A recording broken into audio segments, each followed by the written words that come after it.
start with fresh chicken drumsticks. Add salt, pepper, and paprika for flavor. Look at that, ready to cook.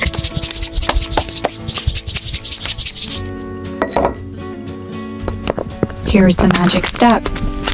Coat the seasoned chicken thoroughly in flour to get that perfect crispy texture.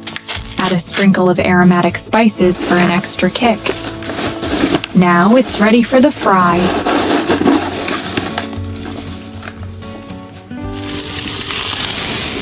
It's frying time. Coated chicken pieces go into the hot, bubbling oil. The sizzling sound tells you the crispiness is on its way. In just a few minutes, you'll have perfectly golden fried chicken.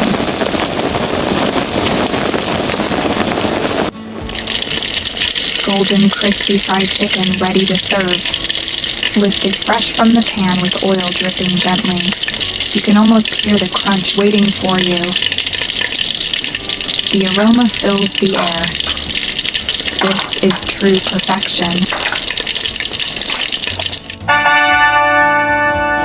Finally, golden and crispy fried chicken is ready. Served with fresh lemon wedges and a rich dipping sauce. The crunch you feel from the very first bite. This is pure happiness on a plate.